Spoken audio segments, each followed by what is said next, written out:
देखो बेटा, question number 4 की स्टेटमेंट क्या है। बहुत इंपॉर्टेंट क्वेश्चन है, क्योंकि यदि ये आपको क्वेश्चन आ गया तो मान लो सारी एक्सरसाइज आ गई। क्या कह रहा है कि 10 सेंटीमीटर त्रिज्या वाले एक वृत्त की 10 सेंटीमीटर त्रिज्या वाले एक वृत्त की कोई जीवा केंद्र पर एक समकोण कोण अंतरित करती है। समकोण अंतरित करती है मतलब समकोण मतलब कि 90 डिग्री का कोण अंतरित करती है। निम्नलिखित के क्षेत्रफल ज्ञात कीजिए।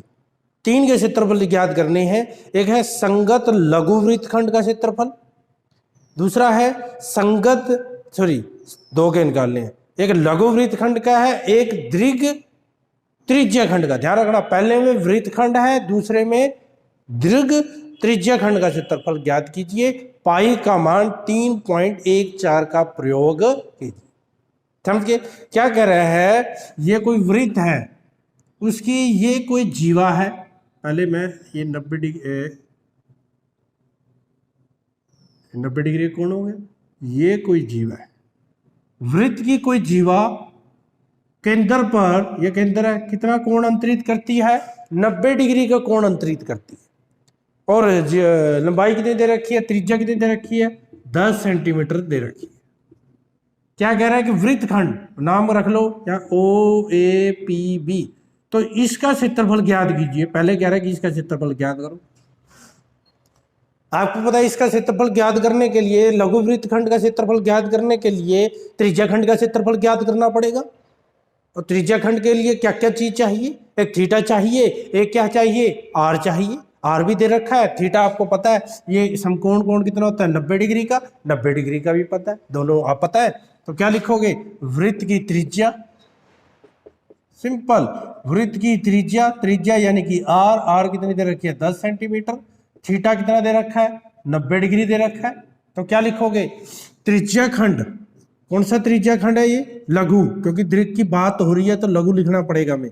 त्रिज्या खंड, लघु त्रिज्या खंड कौन सा है? नाम है OAPB का क्षेत्रफल। फार्मूला पुट कर दो। क्या फार्मूला है? थीटा बटे 360 मल्टीप्लाई में पाई आर स्क्वायर। थीटा की वैल्यू 90 बटे 360, पाई का मान 3.14 वैल्यू दे रखी है। आप 22/7 नहीं यूज करना, वैल्यू दे रखी है 3.14, वो वैल्यू यूज करेंगे हम। आर स्क्वायर, आर की वैल्यू कितनी है? 10, तो 10 मल्टीप्लाई 10, 2 बार 10 की मल्टीप्लाई कर दो। 0 से 0 कट गया, 9 एकम 9, 9 चौके 36, 1/4। इसको कैसे करेंगे? इसका पॉइंट हटा देंगे। पॉइंट हटाओ तो क्या आ जाएगा? 100, 10, 10, 100। पॉइंट कैसे हटाते हैं? पॉइंट का नाम का क्या जाता है? 1, और इधर जो भी हैं उनको 2 जीरो लगा देते हैं। ये देखो 100 से 100 कट गया, क्या आ गया? ये 314/4 आ गया। इसको 2 से काट सकते हैं, 2 दूनी 4, 2 एकम 2, 2 पंजे 10, 2 सत्ते 14। तो क्या आ गया? 157/2 आ गया। इसको आगे भी कर सकते हैं आप, करना चाहो तो। कैसे? बिल्कुल सिंपल है। 2 सत्ते 14, 2 अठे 16, 2 पंजे 10 वर्ग सेंटीमीटर स्क्वायर। ये त्रिज्या खंड का क्षेत्रफल है। हमें पहले पार्ट कर रहे हैं हम, हमें क्या चाहिए? लघु वृत्तखंड का क्षेत्रफल निकालना है। का क्षेत्रफल, लघु वृत्तखंड कौन सा है? ये मैं नाम भी लिख देता हूं यहां ब्रैकेट में, APB का क्षेत्रफल। इस APB का क्षेत्रफल निकालना है। बाद में A भी लिख देते हैं। A लिखने से क्या होगा? APBA, ऐसे पहुंच गए। ठीक है, कैसे लिखोगे इसका क्षेत्रफल? क्या लिखोगे? लघु, अच्छा एक और, इसके लिए एक, ये बाद में करते हैं। इसके लिए एक चीज और हमें जरूरत पड़ेगी। पहले मैं जो जरूरत है वो निकाल लेते हैं। एक हमको ये भी जरूरत पड़ेगी, इसकी समकोण त्रिभुज का क्षेत्रफल की जरूरत पड़ेगी। तो देखो क्या लिखोगे यहां पर? समकोण त्रिभुज, कौन सी समकोण त्रिभुज है? समकोण त्रिभुज OAB का क्षेत्रफल क्या होगा? क्या होता है समकोण त्रिभुज का क्षेत्रफल? 1/2 आधार गुणा ऊंचाई या लंब, यही होता है। 1/2 आधार भी 10 है, लंब भी 10 है भाई। ओ भाई, ये आधार मान लो, इसको लंब 90 डिग्री का, तो 1/2 आधार गुणा लंब, आधार भी 10 है, लंब भी 10 है, तो 10, 2 पंजे 10, एक आ गया 50 वर्ग सेंटीमीटर आ गया। अब निकाल लेंगे, अब आपका सारा चीज मिल गई। तो क्या लिखोगे, लघु वृत्तखंड, ध्यान से देखना, लघु वृत्तखंड यानी कि APB का क्षेत्रफल किसके बराबर होगा, त्रिज्याखंड, कौन सा त्रिज्याखंड, लघु त्रिज्याखंड का क्षेत्रफल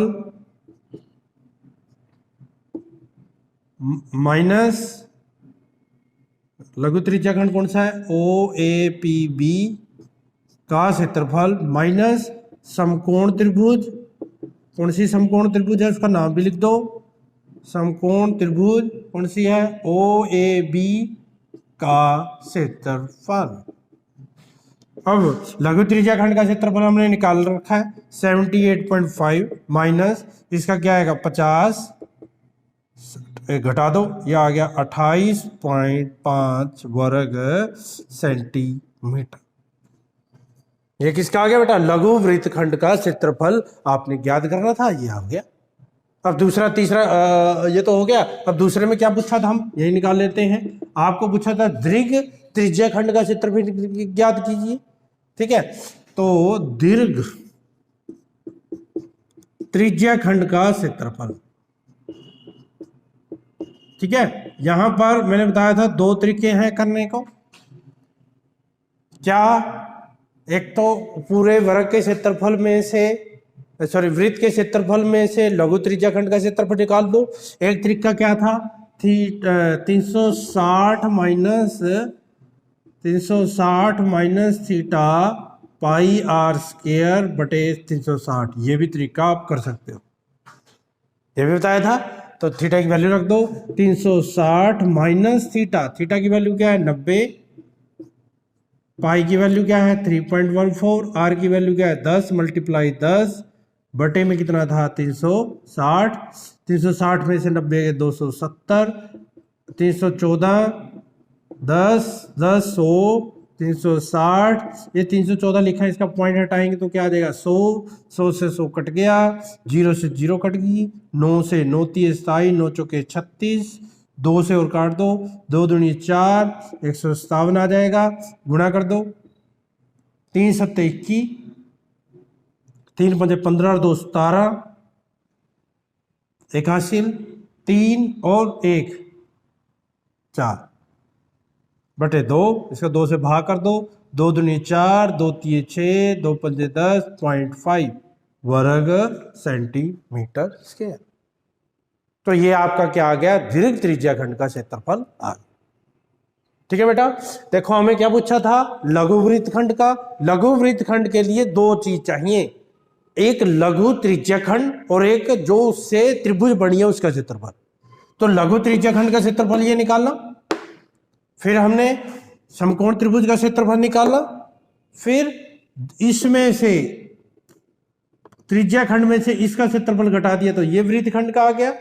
फिर इसने पूछा था दीर्घ त्रिज्याखंड का, तो त्रिज्याखंड का मैंने बताया था 360 माइनस थीटा, या आप ऐसे भी कर सकते थे। ये इसलिए किया क्योंकि इसमें पहले वृत्त का क्षेत्रफल निकाल लो, त्रिज्याखंड का निकाल रखा है, एक स्टेप अलग करना पड़ेगा, दो अलग करने पड़ेंगे, फिर माइनस करने पड़ेंगे, पहले हमने सीधा ही इसका यूज कर, ठीक है बेटा।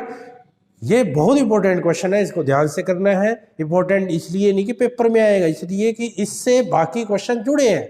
जिसको ये समझ आ गया बाकी क्वेश्चन भी जैसे वो धीरे धीरे सारे क्वेश्चन आ गए, ठीक है बेटा। अब देखो अगला।